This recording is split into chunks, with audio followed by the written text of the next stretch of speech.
So what's up guys, welcome back to my channel है। आज धेरै पछि भ्लग बनाउँदैछु।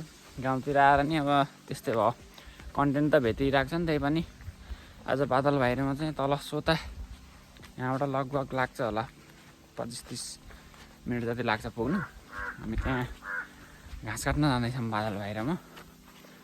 अनि लामो बाटो यसो खतरा खाँदै हेर्दै अब डोकाले साध्यको घाँस हुनु त्यता कसले खाँदा नि त्यही भएर मुठीमै धेरै आउँछ भनेर डोको पनि नलिइन्छु। राम्रो आँसी मात्र छ। अनि अब बादल भाइ कहाँ हिँड्छु म, त्यहाँबाट बादल भाइ र म सँगै तल झर्दै सोता पुग्छौँ। अनि घाँस काटेर ल्याउँछौँ। बाटोमा सिनहरू के कस्तो छ देखाउँदै जान्छ। धान सान झुल्याएको यताउति है। ल गाउँ जस रमाडिया नै छ त्यताका दसैँ तिहारको बेला हो। कोदो पुरी छ बारीभरि। बादल भाइ कहाँ आएर एउटा बेलाउन्ती खाइयो। अब बेलाउन्ती लिएर गइन्छ अनि घाँस काटेर आइन्छ। गाउँको कस्तो रोमाञ्चक हुन्छ नि। राम्रो रहेछ यता हाम्रो अभियान सरको घर। ल अस्ट्रेलियाबाट हेर है अभियान। जस्तो चाहिँ अहिले घाँस काट्ने हिँडेर उता गयो होइन। उता जुरकुटीतिर हिजो भजन कीर्तन गरियो यहाँ। मन्दिर छ यता। यता सत्तल यतातिर हाम्रो एकदम खतरा फल्ने खेत यो चाहिँ गैरी खेत भन्छौँ हामीले। राम्रो फल्छ धान आलु जे लाए नि भन्ने ठाउँ हो यो फेरि।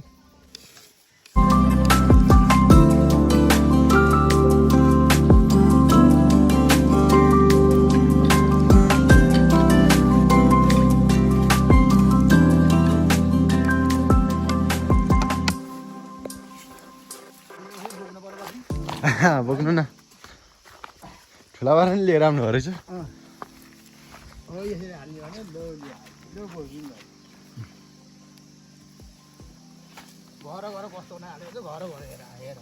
गरौँ कि होला है मैले हन्न सुकेको छ र गाह्रो नि यस्ता पास्तो रहेछ क्या घाँटी यहाँ। टक्कै त कुवा प्योर मूल हो नि है। सुक्दै सुक्दैन अहिले त।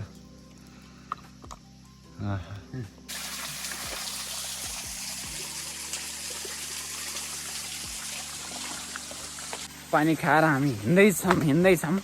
अलिकति लामो छ गाइस बाटो। हामी पहिला ढाँड खेत आइन्छ यता यो तिजु खाना हेर्न त नागका खाना होला नि। तिजु खाना आउने यहाँ ऊ पाइन्छ के बादल भाइ। कौवा चुच्चे भन्ने कौवाको जस्तो चुच्चो हुन्छ नि।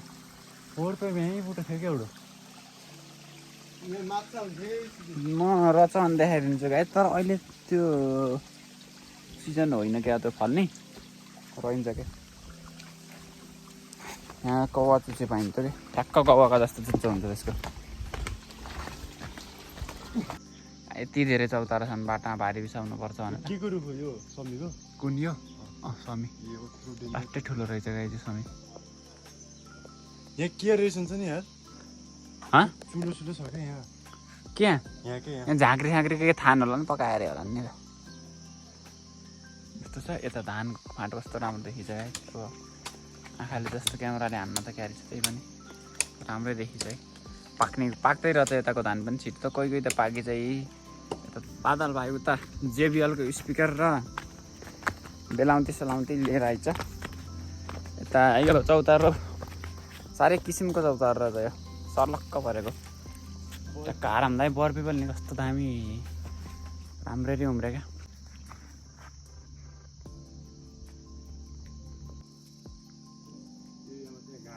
कस्तो राम्रो छ यतातिर भिरमा। यता आइसक्यो लगभग।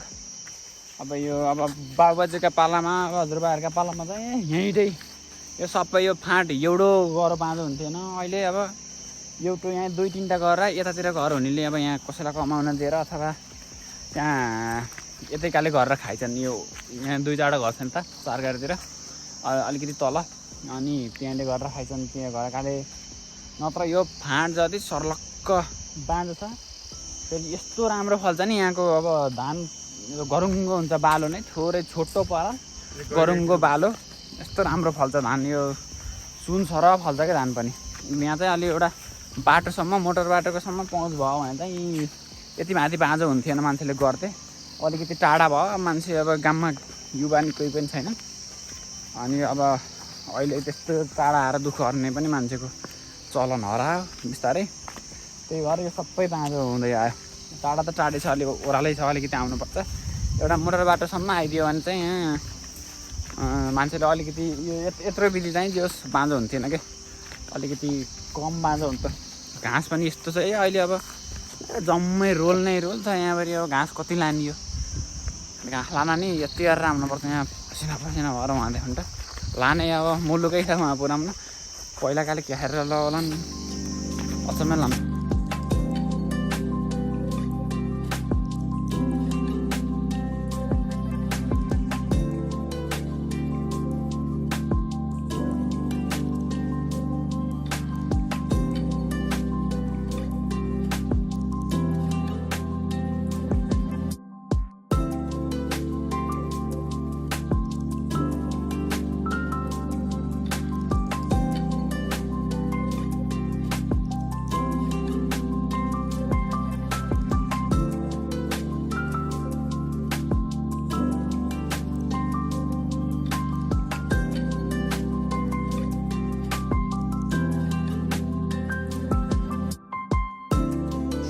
गाइज अब यहाँ यति मुठो भएछ आज अलि गरुङ्गै होला जस्तो छ क्या घाँस अलि धेरै नै काटियो अब यहाँबाट लान अब नजिक भयो भने त्यस्तो केही होइन अलि बाटो लामो छ क्या उकालो स्याँ फ्याँ परिन्छ अनि अब यहाँ यो मुठो बाँध्छु मैले तल बादल भाइ उतापट्टि बाँध्दैछ मुठो अनि हामी माथि चौतारामा गएर यसो बेलाम्ती टोकिन्छ त्यसो चाहिँ हुन्छ है त गाइज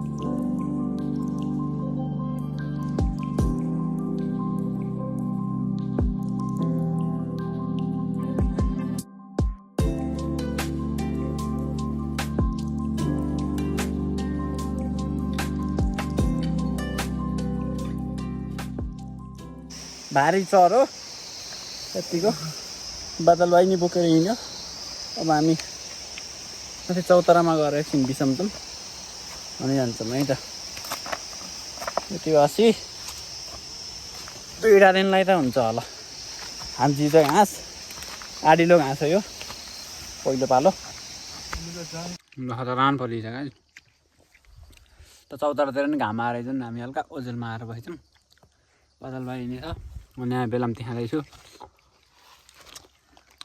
आफै मिठो छ बेलाम्ती पाकेको बेलाम्ती घामले पा पर्यो त्यहाँबाट यहीँसम्म निकाल्नु र हाम्रा जिमिरेको घर ल्याउनु उस्तै हो जिमिरे त धेरै नजिक भयो अन्त नि त्यहाँ अर्सै छ बाटो अनि यो उकालो मोटर बाटोबाट यो ल्याउने नि अनि यो त यहाँ त यस्तो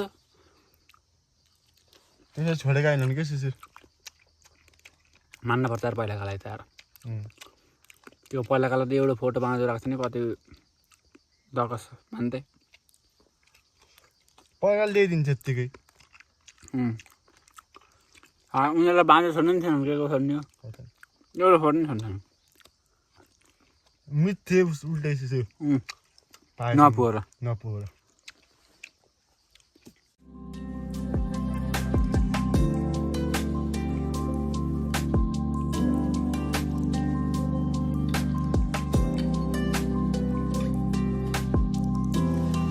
धारालाई जुन पानी देख्थेँ नि कस्तो भएको थियो त्यहाँ तर घर गाल लैया त भनेको थियो तपाईँ ल्याइनँ कि मैले ल्याउनु पर्ने चाहिँ सानो भयो बोतल त है अनि पानी खान्छ अब गाइज यस्तो पान हाल्नु भएन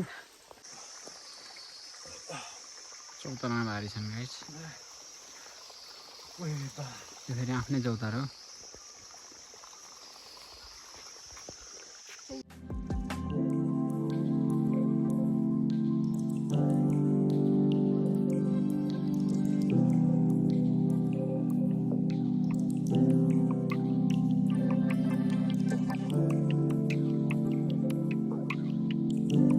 राइज पानी सानी खाइयो।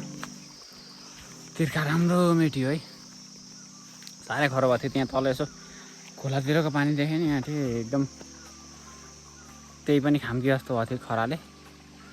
फाइनल यहाँ आएर खाइयो। अब 2 ठाउँ बिसाइयो, अझ एक ठाउँ त बिसाउनै पर्छ माथि लगेर। अलिकति गरुङ्गै छ कि घाँस पनि फेरि त्यहाँ खाँजेर अलिक कसरी ल्याइयो छ, त्यही भएर अब माथि एउटा चौताना बिसाइन्छ, त्यसपछि हामी डाइरेक्ट घर लगेर छोडिन्छ। रात खराब भएछ, यता भैँसीहरू आत्तुर छन् खाना, तर भर्खर बिसाएँ मैले। आजको लागि भ्लग एन्ड गर्छु, अर्को भ्लगमा फेरि भेटौँ।